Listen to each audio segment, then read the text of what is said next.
What's going on there, folks? Welcome back. Don't forget to like and subscribe. I want to give you guys more of these videos. I love watching old horror movies, action movies, just basically anything that's a little bit dated. Not like Nostalgia Critic, but you know, some movies that people just they kind of forget about, and they don't analyze properly, in my view. But this is Hellraiser 3. Now, this is a movie that I remember watching when I was about like 10 years old. I remember sitting on my mom's bed waiting for her to get home. And I happened to catch this movie on whatever channel it was. And this movie freaked me out. It was one of those movies that gave me like very deep anxiety. And it made it very hard for me to sleep. Oh, man. I can remember the day that I saw this movie. It was awesome. But this is Hellraiser 3, directed by Clive Barker, starring Doug Bradley and the beautiful Terry Farrell. And the main premise of this video that I'm presenting to you guys is the highest body count, period. I mean, we talk about Freddy Krueger, Texas Chainsaw Massacre, Friday 13th, all these movies, all of them had, you know, the entire series, they probably had 20, 30, 40 kills throughout the whole series or something like that. Pinhead, who is the antagonist in this movie, he wiped out double, triple that in one scene. And it was one of the greatest scenes with some of the funniest freaking horror movie kills that you'll ever see in any kind of movie. But I wanted to kind of toss in the opening scene because that is what, like, I remember the first scene that grabbed me in this movie. And it made me just like, it just pulled me in. It was so good. I'm going to talk over it. The volume of it's going to be low. You can kind of still hear it, but you can get this movie wherever. I suggest getting out there, renting it, buying it, and checking it out if you already haven't. It's a perfect kind of movie. One of the coolest things about Hellraiser 1, 2, and 3 was how it's like a dreamy feeling, you know, like the way that they directed the movie. It's dark, which was like the same thing with most late 80s, 90s horror movies, but this movie particularly got it right. It was like you're sort of like having like this nightmare. It was so good. But let's get right to it. I don't want to like talk too much and hold you guys up. Let's dive right in.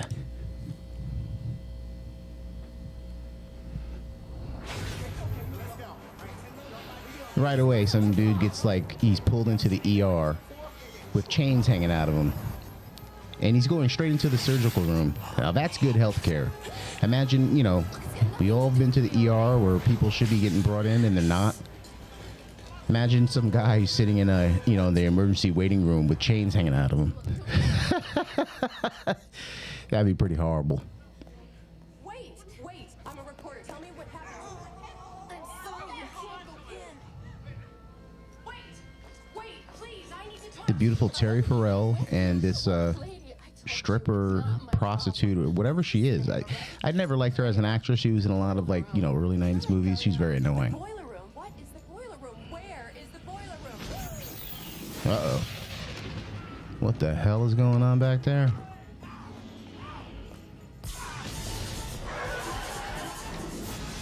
Whoa! Could you imagine being a nurse and seeing this shit? It'd be fucking out of control. I would have ran out of there. They're all just kind of standing there still trying to provide service. I would have been gone, man.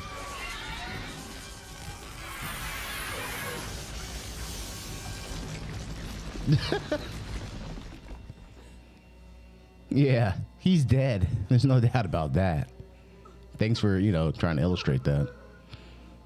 I feel your pain, lady. Where'd the hand, like the blood on the wall come from? That's like kind of weird. Yeah, and she's about to throw up. I mean, I would throw up too.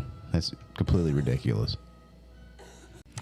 So now we're down to the meat and potatoes, the main entree. And this is the scene where Pinhead pretty much deletes an entire nightclub full of people. Now, most nightclubs, I mean, there's probably hundreds of people inside of this place.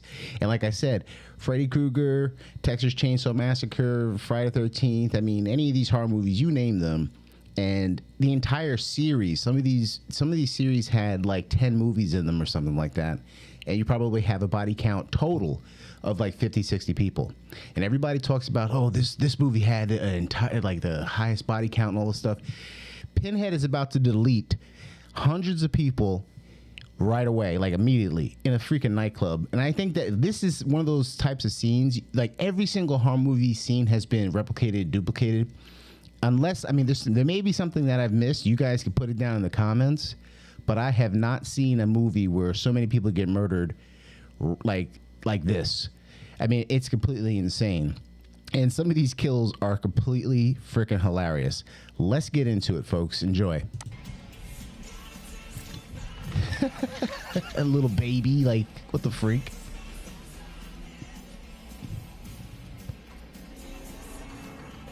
A barbed wire gimp.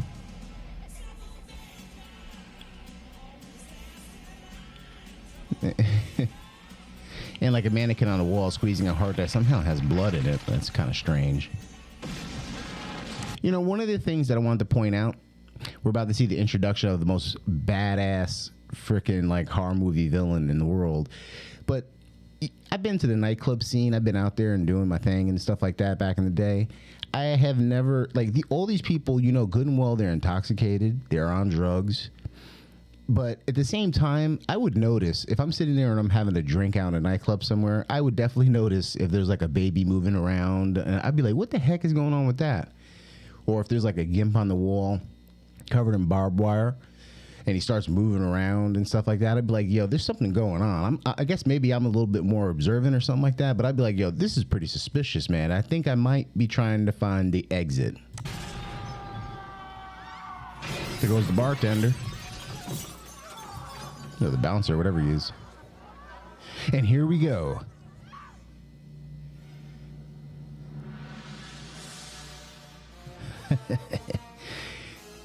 Man, this dude's badass, man. Badass. You know, something tells me that, like, in modern day, if this was to happen, everybody would be kind of like cheering and they would probably continue to dance. I mean, even the music kind of stopped. Like it's kind of funny. But if you're out in a nightclub and this is going on, like you know, in a modern day, people would be like still dancing, still drinking. They wouldn't even care. They wouldn't even bat an eye. Shall we begin? Yes, we shall.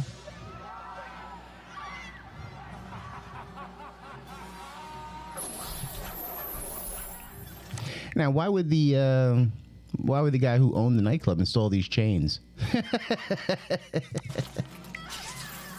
Ooh, that must suck. But immediately the funny kills start happening, like this one. Blowjob, dead.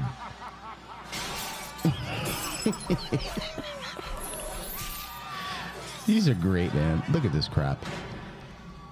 The DJ is the only one who's kind of calm. He's just like, what's going on here? Now watch this. Watch this shit.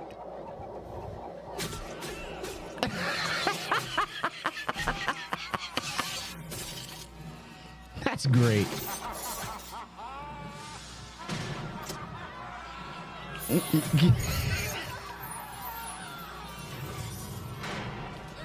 Oh, man. Everybody's locked in. It's like, damn. People just getting taken out left and right. Why isn't anybody charging them? Like, you know, some people should just like try to like bum rush them and like take them out, but nobody would dare. And this right here, this is awesome. That sound in the background.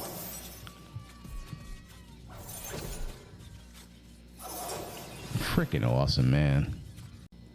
So that entire club scene was awesome. So many people got murdered, and like the kill scenes were freaking hilarious. Awesome stuff. Awesome stuff. One thing that a lot of people leave out is like sort of like the aftermath scene, and I want to include that here sort of as like the dessert. It's kind of hilarious to me because, so like the backstory, just a minor backstory. I'd rather you guys go out there, rent the movie, buy the movie. But so Zoe, played by Terry Farrell, she gets a call, or actually no, she's watching her TV, which is unplugged, and she sees like a news report that shows that there's been this like mass murder at the boiler room. and she's a TV reporter, and she wants to get there to get the story. So this crazy chick, instead of like pulling up to like the front door, she pulls into like the back alley, back door of this club to see like what's going on, because you know that's how reporters work. They always want to get the scoop and get the backdoor angle and all that type of stuff. And I just wanted to kind of throw this in sort of as like a little dessert for you guys to enjoy. It's kind of hilarious. I'm not going to include too much. I just want you guys to kind of see all the dead people, just to kind of to prove my point that this is like the highest body count in horror movies. Let's get into it.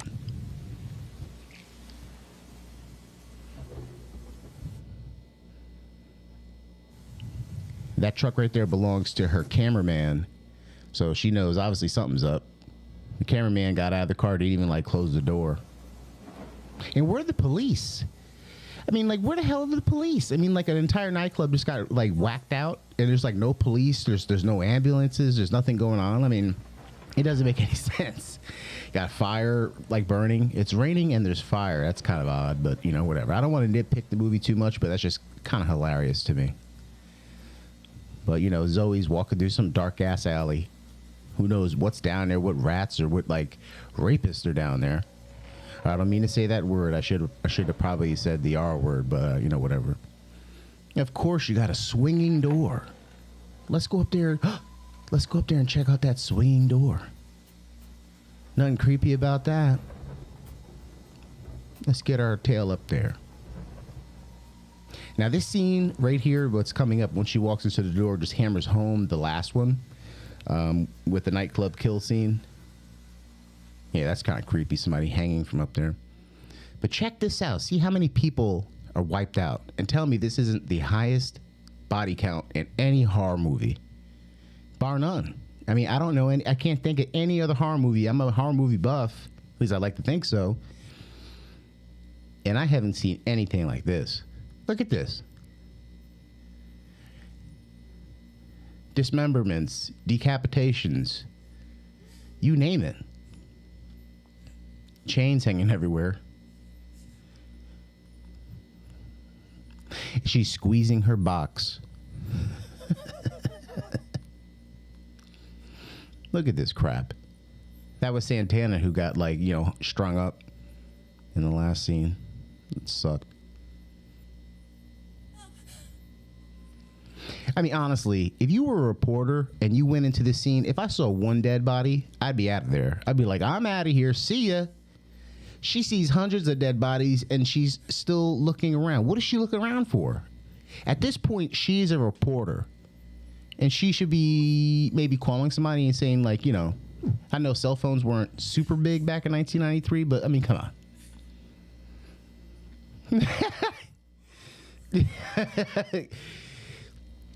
Pinhead took the time to put some pool balls in a guy's mouth. Oh, man. Look at all the destruction. All these 90s teenagers and 20-somethings all wiped out. Quick, fast, and in a horrible manner.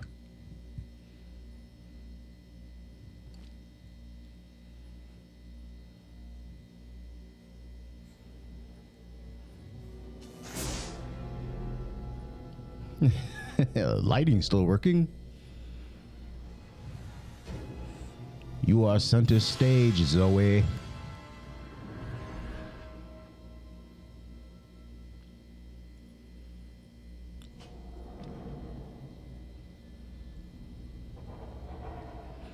Pinhead took the time to go to Yankee Candle and purchase a bunch of candles and set them all up, set the stage for Zoe.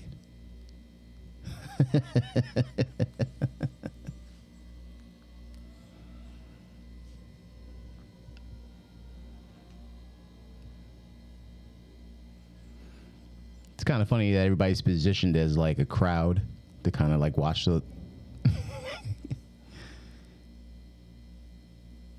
This is great. Now, that gentleman right there that she sees is her cameraman, Doc, who has been decapitated, but somehow later on he comes back as like a Cenobite. And that's a funny scene altogether. I'm not going to include that in this video. You got to check out the movie to see that. It's hilarious. That's Doc. Ready for your close-up? And here in comes Pinhead. And I want to kind of cut it out right here. I don't want you to get too much of the dialogue. I just wanted to show those scenes because, like I said, my main point was this movie has the highest body count in horror, and it just doesn't get the praise that it should get. Hellraiser 3 was an awesome movie. At times, it does get a little boring, but it has some of the craziest kill scenes. It has an awesome story, in my opinion. I suggest watching Hellraiser 1, 2, and 3 back to back to back, if you can, however you want to do it, because they're just great horror movies. They're filmed in such a way where it's like you're having a nightmare when you watch them. I suggest watching them alone, because when you're watching with other people, you might laugh and stuff like that, but you just shut the lights off, watch it alone, and like really immerse yourself in each movie. It will freak you out. And I know I was like a 10-year-old kid when I saw it originally. But still to this day, when I watch it, I just get this eerie feeling and like my anxiety starts to act up. It's crazy. But, either way, once again, don't forget to like and subscribe, guys. I love you all, and you take care.